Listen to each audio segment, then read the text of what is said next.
Puisque Dieu ne désire que le bien, Dieu est profondément bon. Donc comment peut-il accepter et faire valoir ce mal? Toute la volonté de Dieu, c'est de produire le bien. C'est la raison pour laquelle il a créé le monde.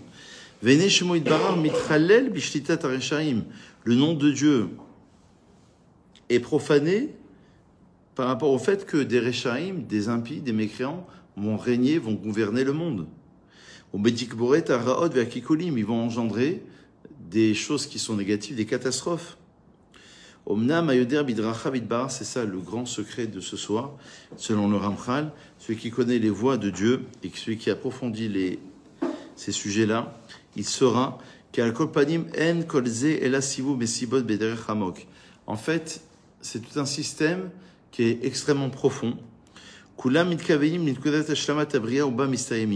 Même cela, même le mal, il est au service de Dieu. Il est au service d'un projet de la création. Il a une finalité. La Gemara dit dans Megillah, on l'avait déjà cité, si vous en rappelez, que ce qu'a fait Aman, bonsoir, ce qu'a fait Aman, qui voulait anéantir le peuple juif, même tous les prophètes, ils n'ont pas réussi. Parce qu'il a ramené le peuple d'Israël à la tchouva, au repentir. Il y a une grande paracha dans Sefer Shemot qui dit, où Pharaon écrive, Karav lo Nehemar et là écrive, Paro a fait rapprocher les enfants d'Israël. On aurait dû dire, Paro s'est rapproché, pas a fait rapprocher, il s'est rapproché. Au niveau grammatical, on aurait dû dire Karav, où il s'est approché. Mais il n'a pas fait rapprocher. Et la Gemara interprète cette expression de écrive, c'est qu'il a fait rapprocher les enfants d'Israël, malgré lui. Donc même le rachat, il a une finalité là-dedans. Donc qui dirige? C'est Dieu. La question sur le mal. Donc je vous conseille vraiment ces deux livres. Bonsoir. Je vous conseille vraiment ces deux livres. C'est le livre de Derech Hashem et du Da'at Evonot qui pose la question du bien et du mal, de la justice et de l'injustice. Et j'ai ce qu'il faut. J'ai les outils de travail. Hein. Alors, donc c'est Akadosh Baruch Hu qui dirige tout. Vous entendez ça? C'est presque révolutionnaire comme idée. Hein. C'est quelque chose d'incroyable. Grâce à Dieu, voilà, la pièce se remplit au fur et à mesure que les minutes passent.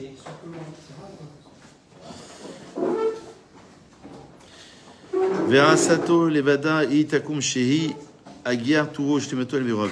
Et là, chez les filles,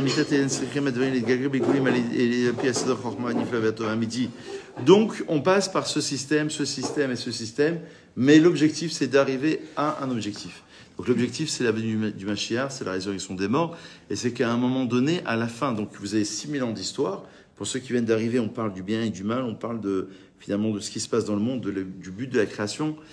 Et on parle de ce livre, voilà, encore une nouvelle fois, qui parle de la Emouna, voilà, sur un plan plus global, de la Emouna, c'est-à-dire de la foi en Dieu. Donc on a une histoire composée de 6000 ans, il y a une origine et il y a un but à cette histoire.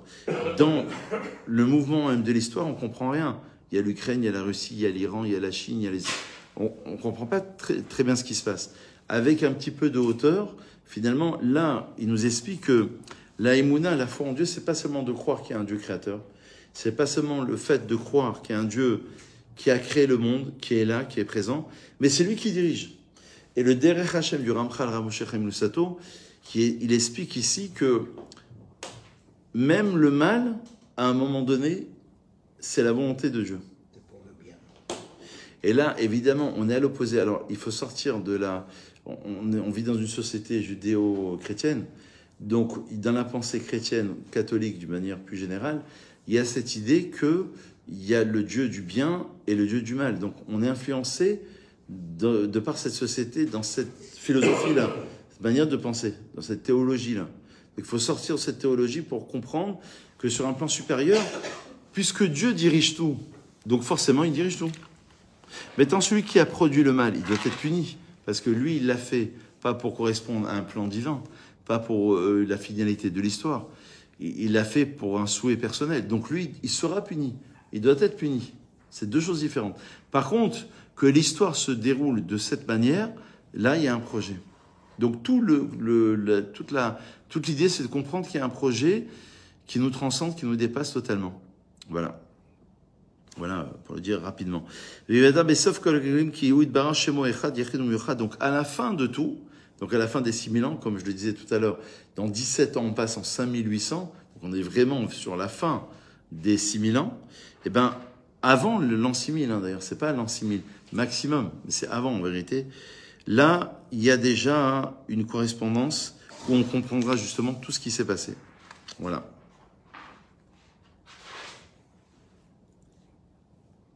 Voilà. Ça, c'est un premier point.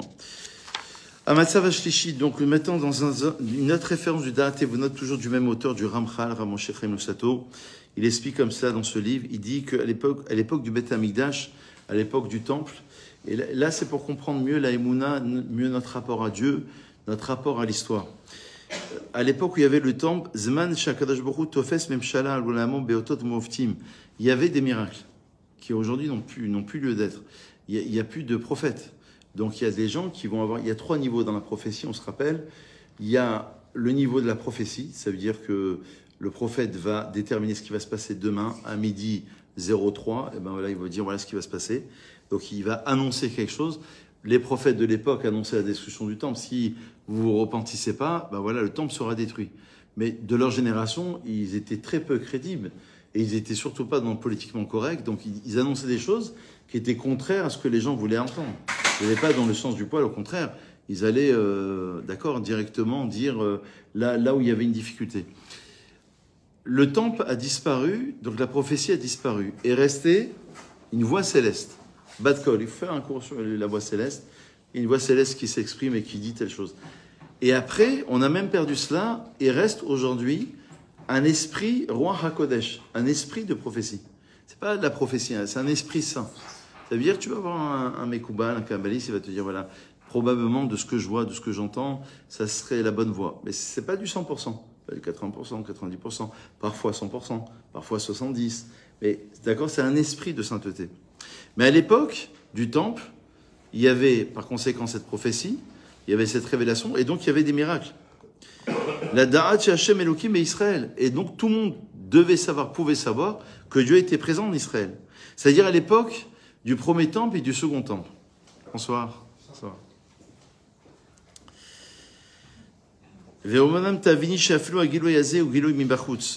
Alors là, c'est là où ça se joue.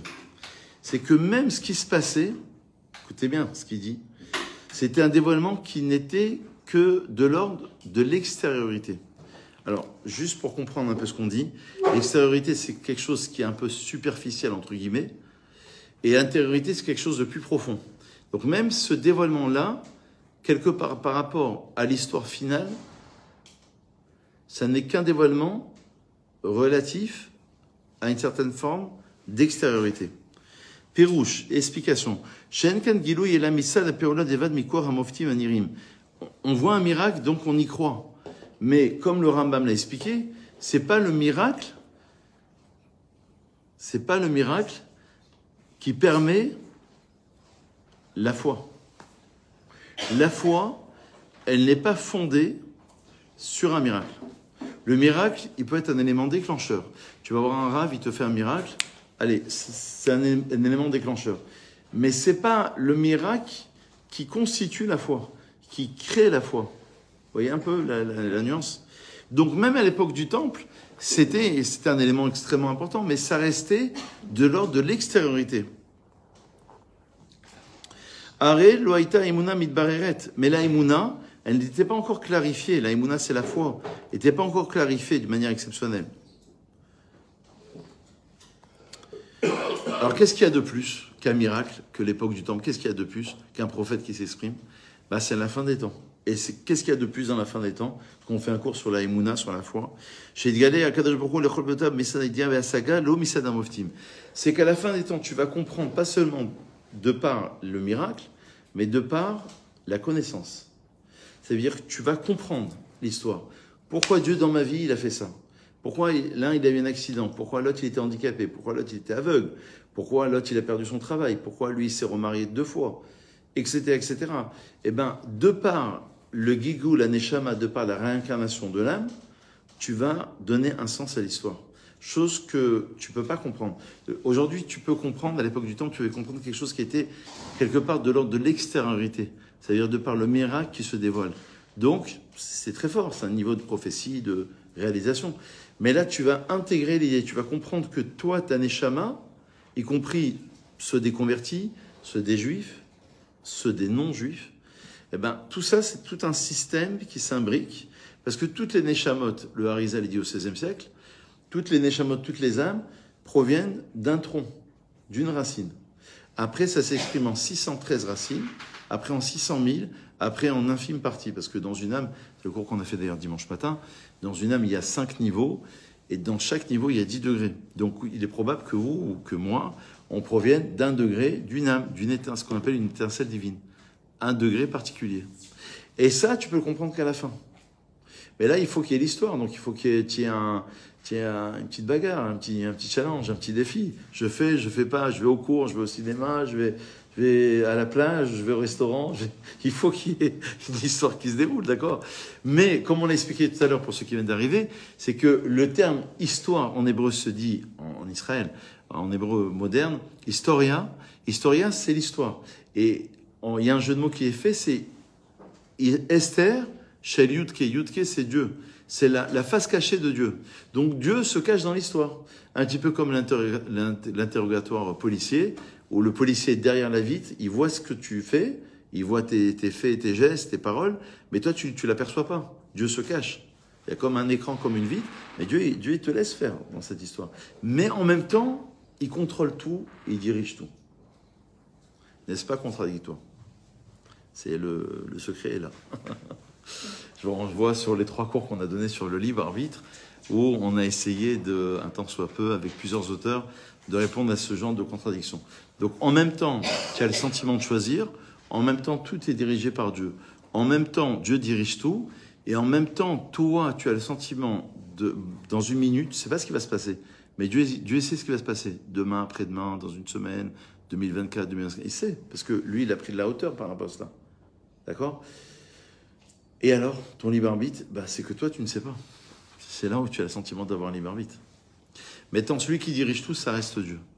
Maintenant, je vous rassure tout de suite, et quand je vous parle, je me parle à moi-même, c'est qu'en étudiant ces textes, ne vous inquiétez pas, je me fais des leçons de morale aussi, j'essaye, c'est que on aurait tendance, c'est un petit peu je me fais mon autocritique, en écoutant ce cours, à considérer que finalement, c'est Dieu qui dirige tout. Donc, où est ma place? J'ai plus de place. Donc ça serait la grosse erreur. C'est que la création, pour moi, c'est un cours vraiment essentiel. Dans la base même juive, de l'histoire, de la pensée juive, c'est vraiment fondamental ce cours. Même des gens qui sont religieux, je suis pas persuadé qu'ils aient pris connaissance de tout ce qu'on étudie là, au nom du Ramchal. Je suis pas persuadé parce que finalement, d'un côté, on pourrait mal comprendre le judaïsme en se disant, de toute manière, tout n'est que Emouna. Donc si tout n'est que Emouna, foi en Dieu, Dieu dirige tout, c'est ce que vous venez de dire à l'instant, je laisse faire les choses. Je tombe dans le laxisme. Ça, c'est une erreur. Parce que l'homme, il se prend en main dans le judaïsme. L'homme, il fait. Dieu, il attend que c'est un partenariat. La création, un partenariat entre l'homme et Dieu, Dieu et l'homme.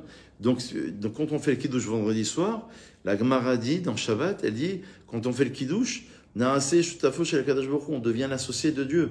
Si on devient l'associé de Dieu, c'est une association. 50-50, 50-50. Ça veut dire, aide-toi et le ciel t'aidera. C'est un petit peu cette expression. Il faut que tu fasses un effort. Donc Dieu, il attend.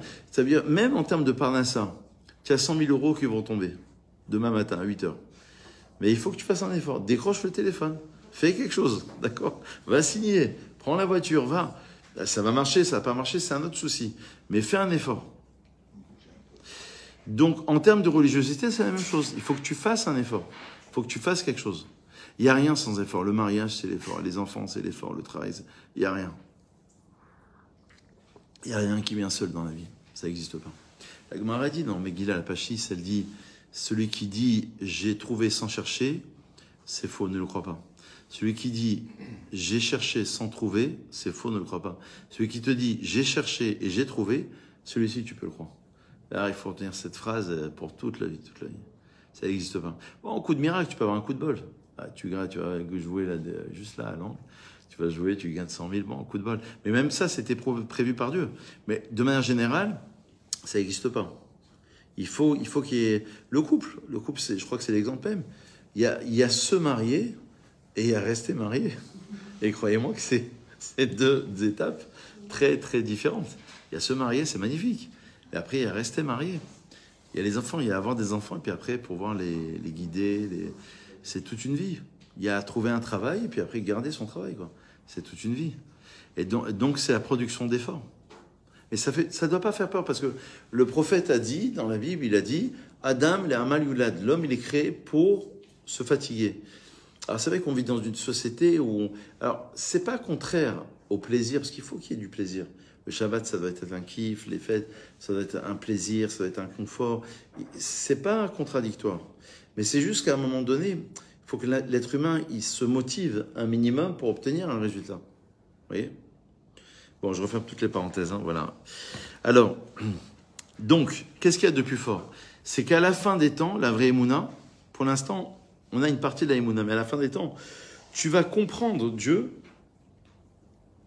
mais d'un point de vue de la connaissance, pas seulement extérieur, mais intérieur. Qu'est-ce qui va se passer ? Et là, Shirou dit le Ramchal dans la date et vous notez à la page 146. Shirou Kevodo Yitbarach, il a été traduit en français, hein, que les gens vont voir l'honneur de Dieu et qui vont saisir la connaissance et la profondeur de Dieu. Le prophète Isaïe a dit au chapitre 11, dans ces temps-là, l'époque de la fin des temps, du Mashiach, qui m'allait à Ares Deret Hashem, la terre sera remplie, juifs et non-juifs, parce que on se rappelle que Israël a un rôle universel. Bonsoir Gérard, ça va ? Israël a un rôle universel. Rappelez-vous que dans les 5 niveaux de l'âme, premier niveau, c'est ma réparation personnelle. Le problème, c'est que, alors là, c'est très communautaire et c'est très juif comme idée, c'est que quand je fais chez Akol, voilà, ceux qui ont soif, n'hésitez pas, hein, j'ai sorti de, voilà, n'hésitez pas à vous servir. Je fais une bracha, c'est une réparation personnelle. Mais quand je passe du nefesh, ruach, neshama, 3e niveau de l'âme, il y a une réparation collective. Quand je passe au 4e, 5e niveau de l'âme, ce qu'on appelle chaya et echida, je passe à un rôle universel. Donc réparation du monde entier. Je passe de mon petit ego personnel, et ça c'est vraiment relié au Ham Israël, au peuple d'Israël. Et le Khayal qui va se battre à la frontière égyptienne ou la Syrie, il va se battre pour tout un pays. Il va protéger tout un pays à son niveau. Évidemment, il ne va pas tout faire et tout. Mais sans lui, il n'y aurait pas eu cela. Donc lui, il a un niveau, quelque part, qui remplit le rôle d'une société, d'un peuple. Au niveau spirituel, c'est la même chose. Tu fais une bracha, tu fais Shabbat ou tu fais pas Shabbat, tu vas impacter, que tu le veuilles ou non, l'ensemble du peuple juif. Il y aura un impact. Tu as fait une mitzvah, tu as donné une tzedaka, il y a un impact. Tu vas peut-être sauver à la communauté d'une catastrophe. Ça, c'est la croyance juive, finalement. Mais tout ça, on le comprendra à la fin. On est encore dans le processus historique, on est toujours dans la Emouna, n'est-ce pas ? On est dans ce processus où, pour l'instant, entre deux. Mais à la fin, clair. Kamaïm le'ayam echassim. Ki ha'ain be'ain, le prophète a dit, Isaïe, il a dit, on arrivera à percevoir la parole de Dieu avec l'œil. Venigla kevod Hashem. Chez Azlo istarechu otot muftim. Donc on n'aura plus besoin de miracles. Quelqu'un qui a besoin de miracles, c'est un niveau plus bas. Ça paraît plus haut, mais en vérité, c'est un niveau plus bas. Ça reste, le miracle ne reste qu'extériorité. Voilà l'idée. Ça reste un niveau extérieur. Et la Missa d'Aïdir Vasaga, dans ces temps-là, on comprendra Dieu. Ça veut dire pourquoi Dieu a fait ça dans l'histoire. Pourquoi maintenant il y a eu les pogroms, pourquoi il y a eu les inquisitions, pourquoi il y a eu la maladie. Ben en fait, à la fin, tu vas comprendre. Je cite toujours le même exemple, comme un père qui gronde son enfant de 3 ans. il va se brûler, il le tape. C'était une misère de le taper à ce moment-là. Parce qu'il allait toucher le feu, il allait se brûler. Mais l'enfant, il ne peut pas comprendre. À un moment donné, il va grandir. Donc le peuple d'Israël grandit, grandit, grandit. Et à la fin des temps, il comprend vraiment son histoire personnelle et collective. Je pense que c'est assez clair comme idée. Donc je passe à la suite. Voilà. Je passe au prochain chapitre. Emouna au Mashiach. Donc là, Emouna est relié au Mashiach, c'est-à-dire au Messie. Sheba Atiliftor que le Mashiach, le Messie, c'est une personne. Il y a une époque messianique, mais il y a aussi le roi Mashiach, une personne. Et lui, il va ouvrir toutes les portes. Alors on va expliquer, on va détailler, on va... Le Mashiach, il va amener une révélation. Il y a un passage du Zohar qui dit que le Mashiach va se dévoiler. Ensuite, il va se cacher pendant un certain nombre de jours. Je crois que c'est 40 jours. Et ensuite, il va se révéler de nouveau pour qu'il y ait un deuxième temps.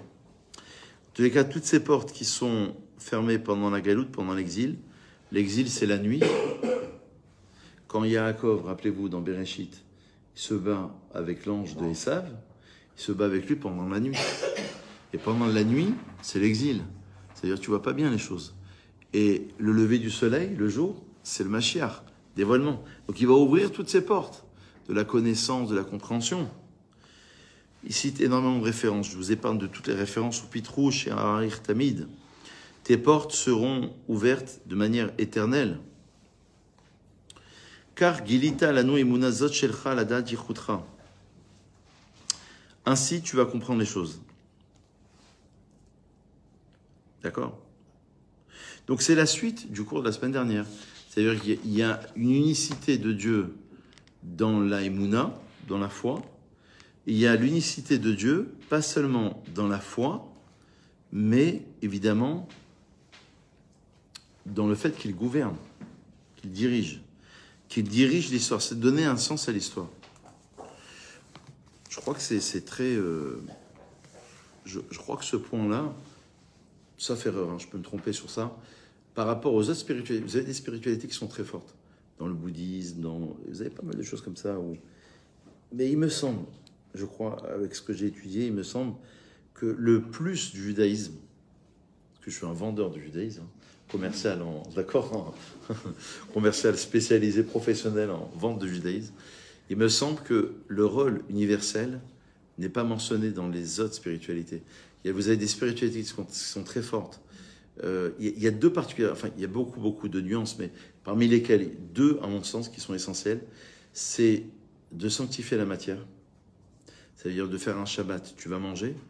Dans d'autres spiritualités, tu vas monter en haut de la montagne, tu vas jeûner, tu vas te séparer, parfois même tu vas pas te marier, parfois même tu n'auras même pas d'enfant. Le judaïsme, c'est un judaïsme qui est vécu dans un monde de matière. Première particularité qui est essentielle. Il y en a plein, hein, mais essentiellement. La deuxième, qui est fondamentale, c'est qu'il y a un rôle universel. Il ne me semble pas qu'on mentionne ce rôle universel dans d'autres théologies ou spiritualités. Ou alors elles sont reprises du judaïsme. Dans l'esprit catholique, par exemple, le Messie, mais c'est puisé du judaïsme. L'islam, c'est puisé du judaïsme. Ça, c'est à la fin des temps. Donc on y est, là, on avance, hein, on y est à la fin des temps. Là. Il faut vite se réveiller. Donc à la fin du 6e millénaire, après la triatamétime, après la résurrection des morts, le jour du grand jugement, d'accord, on l'avait déjà évoqué, et bien justement, voilà ce qui va se passer, c'est la compréhension finalement d'un Dieu qui est là, qui est présent, qui dirige. Aïmouna ve'akedusha, 7e chapitre, la Aïmouna et la sainteté. Le Ramchal va expliquer dans un livre qui s'appelle Adir Bamarom, qui est une explication sur la Hydra Rabbah. Il va s'appuyer sur un verset dans Devarim qui va formuler la chose suivante. El Emouna ven Avel, c'est un Dieu de foi sans iniquité. Apparemment, c'est la question sur la justice et l'injustice. Il y a des choses qui sont apparemment injustes. C'est ce qu'on disait tout à l'heure sur le mal. Apparemment, c'est pas normal qu'il y ait telle chose. Au niveau de Dieu, c'est un Dieu de foi. Donc vous voyez, c'est une foi qui est travaillée. Je faisais un cours hier, quelqu'un a dit pendant le cours, il disait la foi on l'a ou on l'a pas. Je lui dis c'est vrai, c'est faux. C'est trop vite résumé. La foi d'abord, quelqu'un qui ne l'a pas, c'est très souvent de l'ignorance. Il faut qu'il étudie, il faut qu'il rentre, il faut qu'il grandisse. Et même quand on a la foi, on n'a peut-être pas le bon niveau. Donc même quelqu'un qui est religieux, c'est-à-dire qui fait Shabbat, qui met ses tefilines, etc., il n'a peut-être pas encore le niveau de foi demandé, comme on le voit ce soir. Ve'akol be'emuna, la tête lechol echad lefima asav amash. Donc tout est be'emuna, avec la foi. Rappelez-vous notre citation de Rabbi Nachman de Breslev, qui avait formulé la chose suivante, qui disait que le travail de la fin des temps, c'est la Emouna. Aujourd'hui, Chabakuk Hanavi, dans la Gemara de Makot, on l'avait cité, il a dit Kol mitzvotecha Emouna. C'est un verset dans Tehilim, toutes tes mitzvot ne se résument qu'à la Emouna. Tout est de l'ordre de la Emouna, de donner à chacun selon ses actions.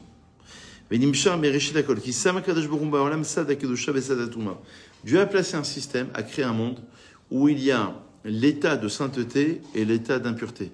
Le bien et le mal, le jour et la nuit, la dualité. Zé léomadze, l'un par rapport à l'autre, pour qu'on ait le libre arbitre. Au Bénéhem, et entre les deux, entre la Kedusha, la sainteté et l'impureté, il a placé tous les sujets de ce monde. Liot sholetet ozo les firmasim, pour qu'il y ait une gouvernance de l'un ou de l'autre, selon les actions. Mais l'intention ici suprême, c'est de les conduire d'une manière profonde, que lui peut saisir uniquement lui, Dieu. Uba sauf yarazor kolra letov. Et voilà. Et voilà, on y est là. C'est que à la fin, ce qu'on rajoute maintenant, on ne l'avait pas évoqué, c'est que le mal est transformé en bien. Même ce que toi, tu pensais comme étant une difficulté, ben en fait, cette difficulté, c'était un apprentissage dans ta vie. Ce qui t'a empêché, c'est ce qui t'a réalisé. Donc, il ne faut pas voir l'empêchement comme étant un frein, il faut voir l'empêchement comme étant une réalisation. On t'a empêché de faire, on t'a empêché d'être, tu as eu telle expérience dans ta vie, telle épreuve. Tout ça, c'est ce qui t'a construit. Tu es le résultat de toutes ces épreuves. Sans ces épreuves, tu n'aurais pas été ce que tu es actuellement. Ça ne dérange pas de fermer les deux portes, juste derrière. Merci chérie. Voilà. Donc tout le mal sera transformé en